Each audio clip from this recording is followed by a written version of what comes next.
Hello, everybody, and welcome to the Woody's World of Wonder Sunday Castaway Show, where we look at an alternate universe where we are making a movie that we all know, and we're casting it for the first time with stars and actors and people who we think fit into the roles from the script without trying to be the same movie again. This week, we're picking Star Wars: A New Hope. So wipe your brains as if it doesn't exist. We're starting filming this summer based on the original script that we've got in our hands, and we need to cast these roles. So that's what we're working on today, and I've made a list of a few choices. I know Martin's made a list of a few choices. So shall we go straight from the top? Oh, yeah, of course, there's Martin. I'm Munt. I forgot about the introductions. Who cares? They know who we are now, and if they don't, who gives a shit? Right, so from the top, Luke, who have you got for your Luke? Luke Skywalker, Martin. Hey up, Monty. Hello, mate. Right, mate. Luke Skywalker. I've got about 3 choices originally, and actually 4. I'd gone between Zac Efron, Ansel Elgort, Logan Lerman, and the guy that I've eventually picked, Tom Holland. Right. I first of all thought Zac Efron, right? Because I thought he was an obvious choice. Yeah. And then I thought Ben Hardy, you know, the guy who was in EastEnders and plays... Oh, yeah. Angel as well, like in the X-Men. And then Six Underground as well with Ryan Reynolds. That's it, yeah. And then I looked at Will Poulter, you know... Will Poulter's excellent, but the eyebrows just make him a bit too good for an evil character rather than a good guy. I looked at them, and then I looked at their ages, and I didn't realise that they're all in their 30s. You think? They're too old. Zac Efron's too old. And then, when I went down, I saw, was it Ansel Elgort and Logan Lerman? I thought both of those are fairly young, and they were like about 28. You know, Tom Holland, 23. He's on the edge. So I'm going to surprise everybody here, and go for it. Probably going to get a lot of slack. He might be slightly a year or two too old, but I think he could get away with it. And go on. My Luke Skywalker is Harry Styles. After seeing him in Dunkirk, and I know a lot of people are going to go, "You sad little man," but we're talking somebody who's at the right age with enough gravitas. The guy has actually got a lot of charisma. He's got a lot of charisma. My whole thing is, I haven't seen the acting range from him yet. I haven't seen that he could play, you know, the farm boy to warrior sort of thing. Tom Holland, now he's shown he can play, you know, from like complete sort of lowly geek right up to the quipping sort of, the only thing I've got with Tom Holland is we've already got him as Spider-Man, and do we need him as Luke? Yeah, but you've got Chris Pratt in Guardians of the Galaxy, in Jurassic Park, in anything that they can cast him in these days. Chris Hemsworth is being cast in everything. Ryan Reynolds is popping up in everything. I think Tom Holland can, well, he's got to get this to the video game franchise. I think Tom Holland can handle a few franchises. I still think the guy's just perfect for it. And given the Leia that I've cast as well, I think they're going to be perfect together. Well, I've gone with Harry Styles. You're going with Tom Holland. We'll just leave it. We'll argue it out later on, but those are our options for now. So we're not agreeing. 22. Fantastic. So yeah, that's great age for it, and he has great charisma and everything. It's just I maybe want to see a bit more acting from him before he takes on and leaves. I went for him purely from the fact, and I know we shouldn't be basing it on casting previous for this film, but Hamill was an unknown as well, and young, and not really been in much, and nobody really knew who he was. Yeah, but he was from stage as well. But I was impressed with him in Dunkirk, and I was trying to find somebody of that age range and that likability to get bums on seats. And well, for Tom Holland. Yeah, so we went for the. I steered clear of Marvel people purely from the fact that 2 franchises this big with the casting, I think it was too much of a clash. So Yeah, I haven't put that down on my checklist at all, really. For it, I've just gone for who would be your dream casting of actors available at the moment. The fact that they already work for Disney probably ought to put more in their favour. But that's cool. Who do you want to go into next? Han Solo? Well, I've got Leia next on mine, so do you want to Go for it then. See, now with Leia, I'm stuck between two. One's going to be a very obvious choice, which is Millie Bobby Brown out of Stranger Things, who plays 11. How old is she? She's the right age, 16, 17, something like that now. You say that's the right age. I consider that a bit young, but, it'd be cool. The same age as Carrie Fisher was when she did it. So. No, 19. Was she 19? Yeah, because she was 19, Harrison Ford was 32. All right, well, so it was her or Chloe Grace Moretz. See, now Chloe Grace Moretz has been my choice, full stop. She's 23, Tom Holland's 23. She's a bit shorter than, she's 163 for the height, he's 173 for the height. So there's enough similarities there. Okay, the one's got the English accent, the one's got the American, but they're two twins like raised separately, but they're both the same age. I think they'd be able to play opposite each other. Yeah, I'll cross Millie Bobby, whatever her bloody name is, off, and I'll go Chloe because she did. Millie Bobby Brown has been the obvious choice. People have made her up like her. That's why she popped in my head first time. And if you were doing Millie Bobby Brown, I think you'd probably stick Finn Wolfhard or something then as Luke instead with it. Work them like that. But when I picked Tom Holland, I thought Chloe Grace Moretz, they're both the same age. There's enough similarity there. They could just get away with playing brother and sister. Okay, I'll tell you what, then you've swung me on that. So I'll go with Luke because of Tom Holland as well. So we've cast our Luke. We've cast our Leia. Now, I think they're a great pairing. I really do think that those two would work great together, and they look similar enough as well. And I like the fact that they'd be giving the different accents as well because they've been raised separately. It just worked for me as a pair. Yeah, I agree with you. So we're clear on that one. Our next one then is of the trilogy. Is Han Solo. Hit me with your choices first because I know you're going to have multiple. I've got one. There's only one that really does me. I haven't gone with the obvious choice like a Chris Pratt. No. You're too old. I looked. Miles Teller. Who? Miles Teller. Miles Teller? Not a bad choice. Does he really have the charm for the character? I don't know. He's got the acting range, definitely. I think he's got the acting range. Things like that. It's fantastic. Acting range, right age, right height. I think height doesn't bother me on there because he's not involved in the family. I'll tell you who I've got. Have you seen him in Whiplash? Yeah. After seeing Whiplash, mate, I just think he's brilliant, and I think he'd. I also found fantastic. It was, yeah. No, he's been in lots of stuff. I do like the guy. He's a great actor. I've seen him in plenty of stuff now. He's cracking. I'll give you with mine. I'll hit you with mine. My choice now, Han Solo, Michael B. Jordan. The guy's got charm, charisma, acting skills, everything. I really think he played the character with the charm, the panache, the scoundrel ability. Everything's there for him. And he's a good-looking guy. I mean, he's the sex symbol for the ladies. Chloe Grace Moretz, 23. He's 33. It's not out of bounds. It'll all work pretty good. That's a good idea. See, I hadn't thought about changing, not being offensive, but race up. I didn't even think about it as a race thing. I just thought cast the actor, and he's an actor who could do all of that. He's really charming. I've seen lots of his stuff now, and the guy, he could really. I mean, you even think back to Killmonger in Black Panther and stuff. The guy's got an ability coming out of the wazoo.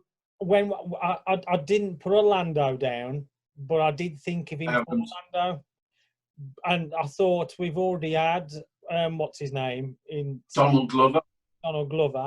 So see, I'm still tempted to recast Donald Glover in the role anyway. And because it's meant to be a little bit older, but But once again, I still think that would work with Michael B. Jordan as Han. yeah, you've spoken. You know, those pairing would work. They'd play off each other really nicely.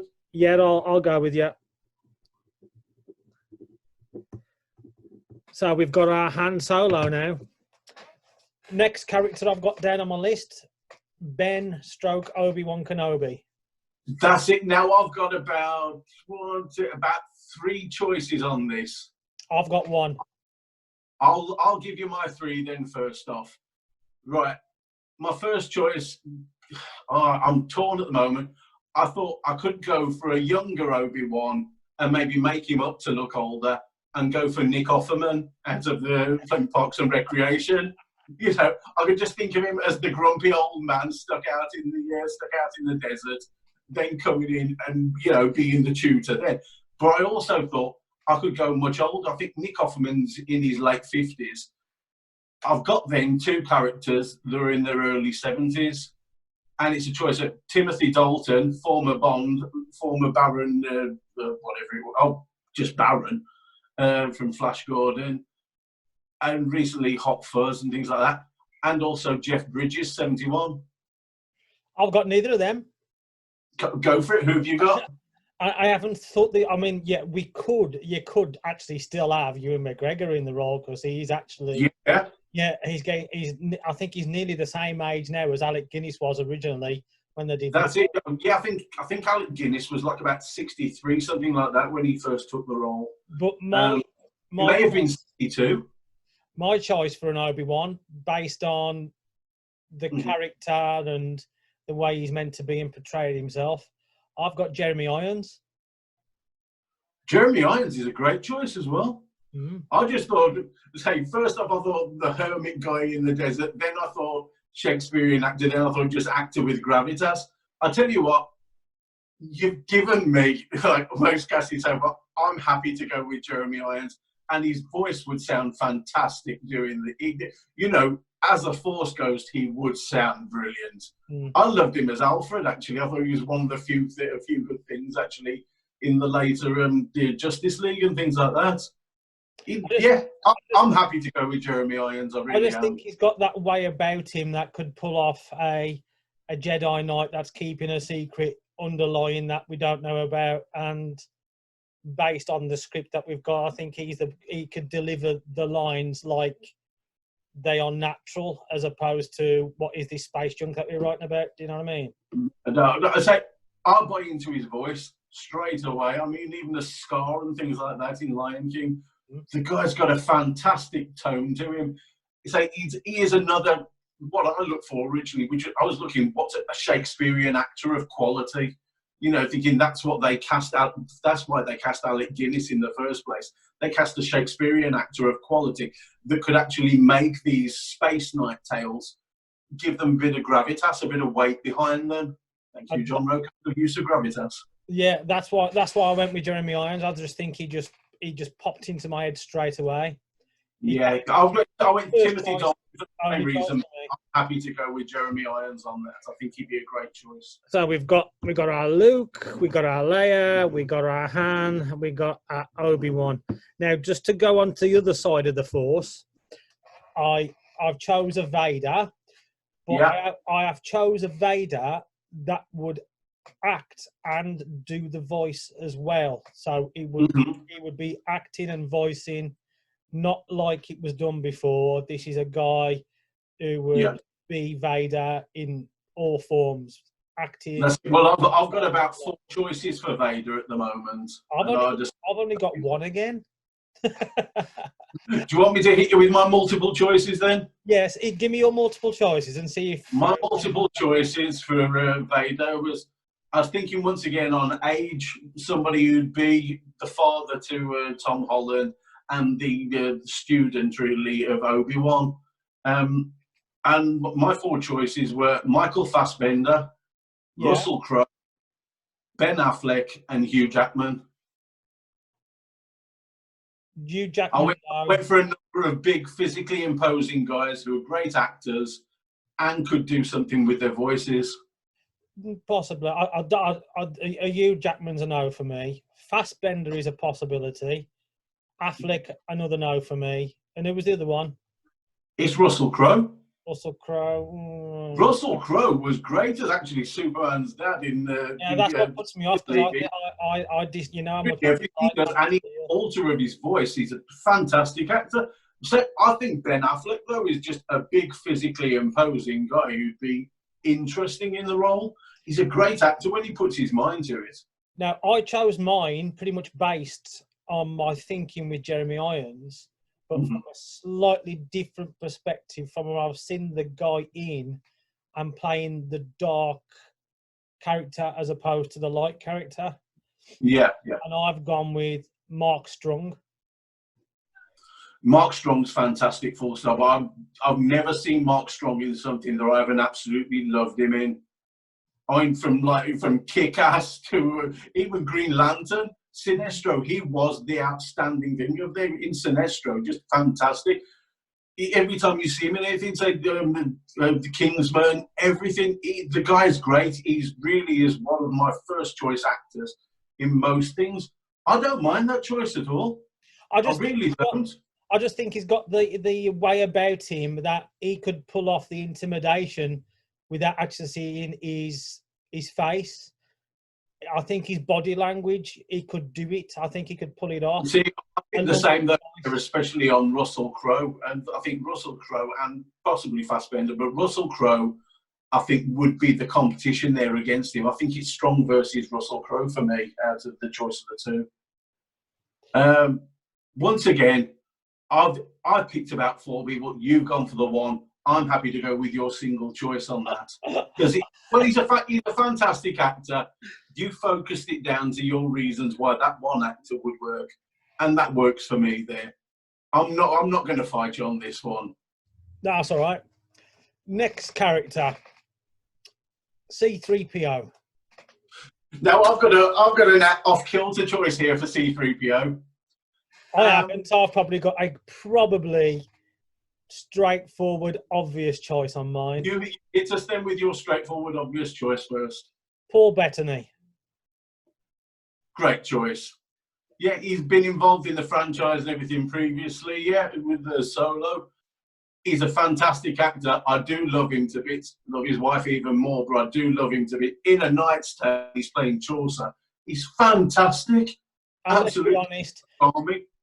Jarvis was an eccentric English butler, and that's what C-3PO really is. And that's why he came straight to the front of my brain to play the part of 3PO. I think he's got the physicality to be in the suit, and he could pull the... I mean, I don't even think you need to be in the suit these days. You don't, but I think that, that's a bit over the top now. I'd just put the voiceover onto there. I'll hit you with my choice then. Go on then. It's the artist formerly known as Joe Lycett, now known as Hugo Boss. Oh, yes. Yeah, local comedian, Joe Lycett, Hugo Boss. His voice, I think he'd be perfect for it. I think he'd be fantastic. Yeah, and he's just got that tone in there where he's just offended or carrying humour and everything. I think he'd work a treat just as a voice actor, really. True. I didn't think of it as a voice actor. I also thought of it as a physical actor as well, but yeah, that's a good point. Did you have anybody else? I think you'd do a physical acting performance in there these days. I think you'd very much just have probably the C-3PO CGI'd or whatever. Or some, super thin stuntman in there suffering that, and then somebody else doing it as a voice performance. Did you have anybody else? No, he was my one and only choice. As soon as he popped into my head, that was it. Yeah, I'll go with that because I went with the obvious. But I think Joe Lycett could pull that off. I think he'd be fantastic. Yeah. Right then, as a joke, R2-D2. Yeah, I've got one choice. Warwick Davis. Yeah, same here. You've got to. It's a Star Wars film. Is Warwick Davis going to be in it? Of course he is. Warwick Davis. Make him R2-D2. Everything, full stop. Right, even just having in the beeps and bops, he'd be fantastic. You've got to have Warwick Davis in the Star Wars. It's just compulsory. There was no other question, really, was there? I've got to admit, realistically, he'd do that, but he'd be playing God knows how many other characters as well, because the guy is an actor, full stop. He's not just a short man they put in a suit. He is actually quite a fantastic little actor. And unfortunately, that bad term of phrase, but yes, he is a fantastic little actor. The guy's great, full stop. You know, he really sells himself in everything. And he could be R2-D2 and numerous other characters, as he has done with the Harry Potter franchises and the Star Wars franchises all the way through. You know, yeah, we both went the same place there, because you think Star Wars, you think Warwick Davis. They just go hand in hand. Yeah, and it's the perfect little role for him. It is. Sorry, Warwick, we love you. We do. Did you pick a Chewie? I did. Have you picked a Chewie? I have picked a Chewie. I mean, we don't need to pick a Chewie because the guy who's playing him there, we'll just do it. But... Yeah, I'm going to say, I've got two choices, and one is the guy who's playing him now, everything, because let's face it, he's fantastic. He gives the physicality, he's got the size, the roars, everything, it's perfect. But then my other kind of joke choice is Shaquille O'Neal. 7'1" of Shaquille O'Neal. Now, and he kind of brings the bad legs now as well. I picked this person based on the fact that we don't know any knowledge of Star Wars and it's never happened. So I thought, right then, who would they pick who could pull this role off? Who was a bit of a big guy and could play off someone like, well, we've picked Michael J. Jordan, but I just thought this bloke can play off anybody. And it's Brad Garrett, the bloke who played Robert in Everybody Loves Raymond. The brother. Oh, good, yeah. No, he's a cracking little actor. I thought. Making lyrics with Hugh Grant as well. That's right, yeah. As a manager. I thought he'd make a great Chewie, just based on the script. You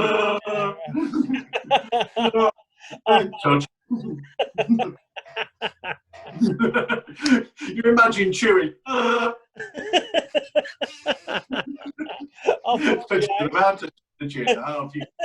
See, based on that now, that I think that it's got to be him because everybody loves Chewie. So I'm making the decision there. Brad Garrett is our Chewbacca. I mean, realistically, I would stick with what we've currently got, but as an acting choice, he's fantastic. I'm happy to go with that.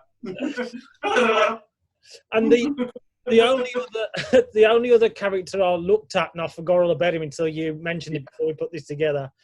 Moff Tarkin. Is our Moff Tarkin. Did you choose a Moff Tarkin?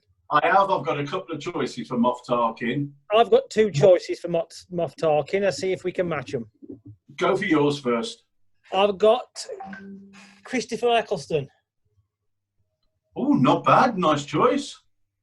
He's younger than the choices that I made, but yes, I'd be very happy.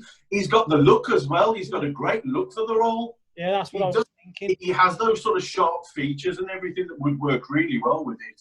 Who else? That was back to Christopher Eccleston. I picked him because I think he has got that acting chops to pull off a hardcore, listen to everything I'm saying. I'm a dictator. I don't give a shit what anybody else says. What we're doing is what I want to do. And I think he could carry that off. So I could see him really making a switch, because quite often these guys are good and then sort of haunting. I'll go back to the early. What was the Ewan McGregor film that he did? Was not 6 Feet Under. Shallow Grave. Shallow Grave. That's the devil. Where he makes the change from good to bad, sort of in there, so he can carry that sort of the weight of a role like that. That's a good choice. And who was your other choice? My other choice was purely based on age and acting ability, taking away some of the comedic roles he has been in. But Bill Nye, whatever. Bill Nye is great as well. It's fantastic. That's it. I've just got those two. Bill Nye's got the acting chops to once again do it. It'd be great, and sharp features as well, which is interesting. But it gives him that sort of the gaunt look as well. Both of your characters actually physically would very much carry off that role. Yeah. My two choices are quite simple. One's already in the Star Wars franchise, Richard E. Grant. See, I did look at that, but I was put off by the fact that he's already in it, so I dropped it. It kind of put me off.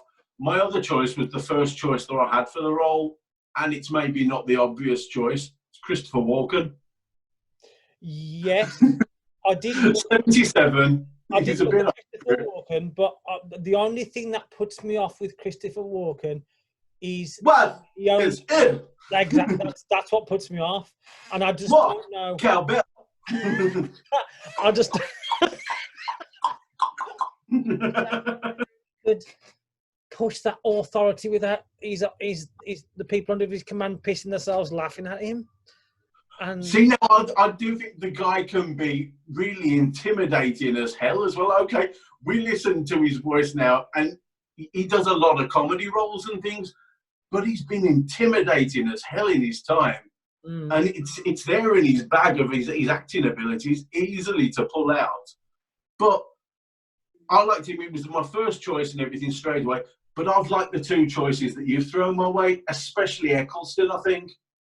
yeah, I Eccleston edged it with knife. Eccleston actually wouldn't have been a bad choice even for Vader.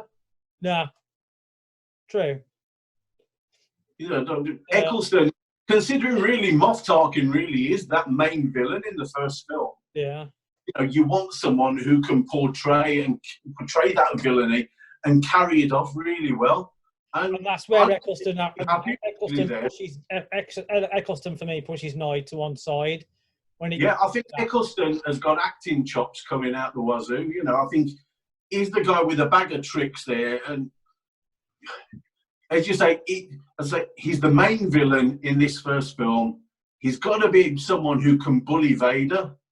And I think Eccleston could really pull that role off. Okay, then we agreed we got our Moff Tarkin. Yeah, that's pretty good. Now, my other one to throw in there, how do you fancy throwing in a director? Go on then, who have you got? Well, I've got a couple of choices. One's the Disney favourite, obvious one, Jon Favreau. The other is the Disney rebel, James Gunn. I've got James Gunn down. Yeah. Once you've seen Guardians of the Galaxy, you think, okay, he's come from that sort of trauma and sort of horror movies background sort of thing. But he seems to have picked up on a real... What I thought Favreau originally was he's done family films. He does all the Disney stuff and the CGI and everything like that. And he's done Iron Man. He's worked on God knows what. But he also did things like, you know, was it Bridge to Zathira or something? Or Xanthia? Bridge to Terabithia, I think, wasn't it? Yeah. Then that other space one as well with Drax Shepard in. Where the kid goes off in search of an astronaut, it turns out to be his older brother and stuff. He's always had this hand in family films as well as indie films. I'd be interested there. You know, either of those would work pretty well. I mean, who have you got down as your choices? I've got. You'll be surprised at my two. Well, not surprised because obviously we've agreed on one. James Gunn. I was looking at this from a perspective of, what is it? And it doesn't exist in this universe that we've created to cast this role. So it's a B movie premise fantasy. Oh, well, then if I went on that premise, I know who I'd go for. I've got James Gunn, yeah? Yeah. And I've also got Quentin Tarantino. Well, that would be my choice. I thought originally if I was going for the B movie film sort of feel to it, my original choice was Quentin Tarantino. He hasn't done a sci-fi film. What's that? I ain't going to bother. You're there. Carry on. Yeah, he's never done a sci-fi film. It'd fit in his remit. I could see him doing a really fantastic job. I'd be interested to see Quentin Tarantino's Star Wars. It's just how many swear words and cries of nigger please and whatever can you throw out in Star Wars? Although with my casting of Solo, I suppose you'd have a bit more choice in there. But I still think it's James Gunn's baby. This. I'm happy. Really, I'm happy with any of the choices. We both threw out James Gunn and we both thrown out Quentin Tarantino. So I'm happy with that. Yeah, I think James Gunn edges it purely from the fact that Quentin Tarantino will struggle to keep it family. Yeah. It's very much. He's the same reason that I thought of him originally, and then sort of put him to one side was I thought he'd be fantastic. It'd be a film franchise that he hasn't done. I think he'd do a fantastic job of it, but his would very much be an adult version of it. And if you want to do a kid-friendly version, James Gunn does do all the adult stuff. Really, all his films are very much focused around more grown-ups there. But he's shown with Guardians, he could turn his hand to that as well. It's the same reason I thought maybe Taika Waititi as well originally. But I thought, no, Taika's going to probably be a bit too wild, a bit too grown-up, throwing a few too many maybe adult references and things like that. I did think of something which is inevitable at the minute with Disney and the way they work is they fall out with their directors very quickly when it comes to small movies, and they need to throw a backup in there quite quick to pick up the reins. Yeah. Trevor. Oh, I'm not when we do this, we'll do Empire and Revenge, and we'll probably change up the directors as we go. Well, my backup director for this, obviously there was James Gunn. I mentioned Tarantino, but I thought if anything goes wrong with James Gunn and we need to bring somebody in quick to finish it off, he's done it before, and I think he'd do a good job with this. Dexter Fletcher. Oh, Dexter Fletcher's great. Rocket Man, Eddie the Eagle. Even back to the old days of acting when he was in Press Gang. He'd been in most of the Matthew Vaughn films, Layer Cake all the way through. And so Shotgun, Lock, Stock and Two Loaded Barrels. He saved Bohemian Rhapsody. Yeah, he really did. Yeah, I watched that with my mum the other Sunday and loved it. But yeah, he's a backup assistant director, whatever you want to call it, if everything goes through. So yeah, let's just recap then on our casting for this new B movie. I'm going to throw in somebody at the moment as well, though. What's that? Maybe as one of the script writers, maybe a producer, Kevin Smith. Oh yeah, I think he'd be great for some of the scenes. For just you imagine the dialogue that he'd come out with. So I think he'd be perfect for it. Yeah. Simon Pegg might be another one to be great for helping on script writing there. For producing wise, the Duffer Brothers of Stranger Things could be interesting as well. No. No, you say no, but yes. No, they need to be. They need to be in this alternate universe that we've got. They wouldn't exist because Stranger Things doesn't exist in my alternate universe. I don't care. You know you love it. You bloody love it. I bloody love it. Right, so should we recap on a Star Wars B movie that's coming out next year? Yes, mate. I'm quite happy with the cast that we've got there, actually. So, our Luke is Tom Holland. Fantastic. 23 years old, great actor. Our Leia is Chloe Grace Moretz. 23 again, fantastic fit. Our Han Solo is Michael B. Jordan.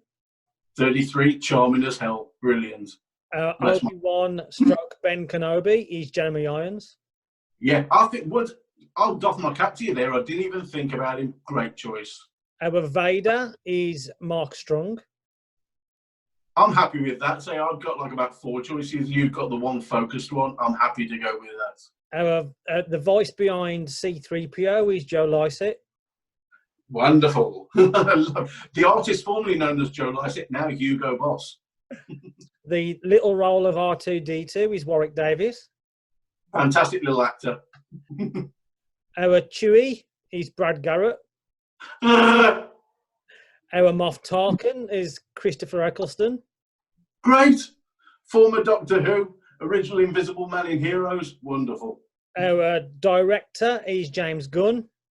We doff our cap to you, sir. Our assistant director, backup director is Dexter Fletcher. Excellent director again. And our on-scene script writer changes or whatever are Kevin Smith and Simon Pegg. Wonderful. I'm really happy with that. I'm looking forward to that. If that was the cast and those were the film guys making it now, I think they'd be great. Yep, and me. If those were the guys doing it now, I'd be really, really happy with that choice. Because Kevin Smith doesn't want to be worried about directing a film that big, but he'd be fantastic to have on there. Script writing and you could have him like second AD and things like that, but Dexter Fletcher working as second AD. I just think you'd have a great team there from the actors, the filmmakers, everything. I think that would be a really spot on team. So I'm looking forward to that coming out next year, mate. Maybe 2 years, you know, it's a lot of folks to get together. So tune in next Sunday when we'll have another Castaway and another famous movie that's been made in our little universe that's never existed, and we'll see what we've got for you next week. Thanks a lot, guys. Thanks, mate. Really enjoyed that. Bye-bye.